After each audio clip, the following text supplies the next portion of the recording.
They bury the truth but history remembers.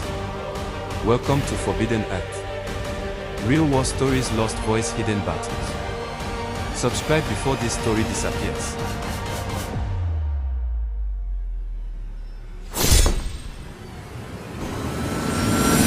Imagine Nigeria in 1966, a young nation barely 6 years out of British colonial rule, sprawling with promise and tension. It's a patchwork of over 250 ethnic groups: Hausa Fulani in the north, Yoruba in the southwest, Igbo in the southeast, stitched together by colonial borders, not shared dreams.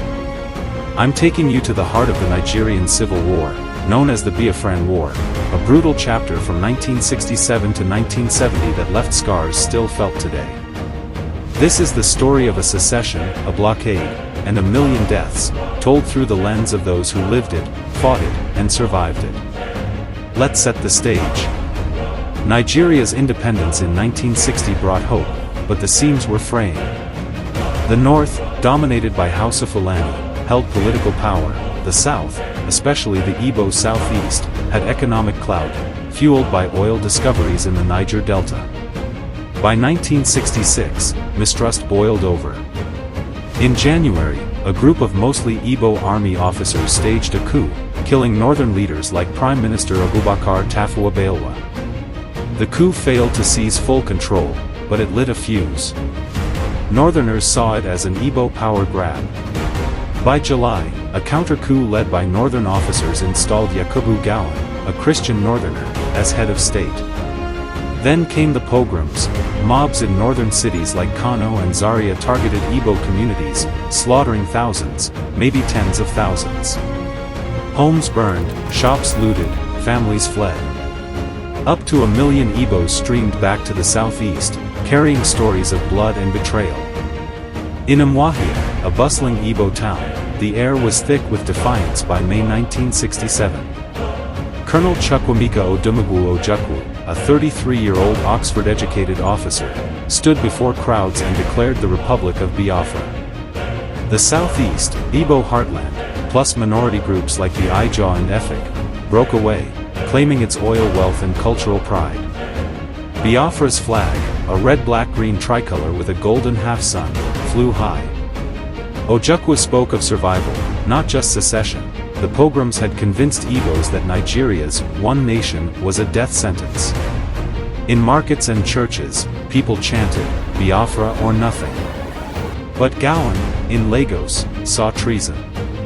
He vowed to keep Nigeria whole, by force if needed.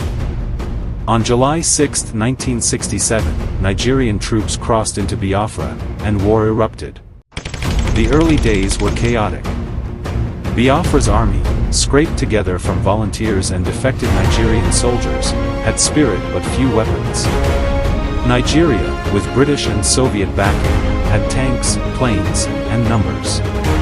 Biafran forces scored early wins, like capturing the Midwest region, but Nigeria struck back hard. By 1968, they imposed a total blockade, cutting off food, medicine, and fuel to Biafra's 14 million people. The strategy was simple: starve the rebellion. And it worked, viciously. In villages like Umuahia and Owerri, markets emptied. Yams and rice vanished, families ate cassava leaves or nothing. Kwashiorkor, a malnutrition disease, bloated children's bellies while their limbs withered. In one village, a mother named Ngozi traded her wedding ring for a single fish, split among 5. By mid-1968, starvation was killing thousands daily. Biafra fought back with grit. Their engineers built Bunig bombs, crude but deadly explosives, from scrap metal. Radio Biafra blared Ojukwu's speeches, urging resistance. We are a people under siege, but we will not bow. Fighters used guerrilla tactics, ambushing Nigerian convoys in swampy forests. In 1969, Biafrans retook Owerri in a desperate push, a flicker of hope. But Nigeria's blockade was relentless. Red Cross planes, dodging Nigerian MiGs, tried dropping food, but most sacks landed in swamps or were grabbed by soldiers. The world was watching now, Photos of skeletal Biafran children hit Western newspapers, sparking protests in London and New York. Groups like Oxfam sent aid, but politics choked the flow. Britain supplied Nigeria with arms, fearing a split would destabilize their oil interests. France and some African nations like Gabon backed Biafra, but it wasn't enough. Let's pause on a man named Okonkwo, a teacher in Umuahia turned Biafran propagandist. He wrote pamphlets by candlelight, calling Biafra Africa's rising sun. His son, Emeka, 18, joined a militia, guarding a muddy checkpoint with a rifle older than him. One night in 1968, Nigerian jets bombed their town. Okonkwo pulled Emeka and his sister under a table as their roof caved in. The next day, they buried neighbors in a cassava field. Emeka's hands shook as he dug, but he whispered, "For Biafra." This was the war's pulse, ordinary people, farmers, students, traders, caught in a grind of hunger and bombs, clinging to a dream of freedom. By 1969, Biafra was shrinking. Nigerian forces captured Port Harcourt, Umuahia, and most oil fields. Ojukwu speeches grew desperate. Starvation had killed maybe 1 million, more than bullets. In January 1970, Ojukwu fled to Ivory Coast, leaving his deputy to surrender. On January 15, Biafra collapsed. Nigerian troops marched through Biafran towns, shouting, "One Nigeria." Gowon declared, "No victor, no vanquished," promising reconciliation. But for Igbos, the loss stung deep. Up to 2 million had died, half from starvation. Igbo businesses were seized, bank accounts frozen. In Umuahia, Okonkwo burned his pamphlets to avoid arrest, his eyes hollow.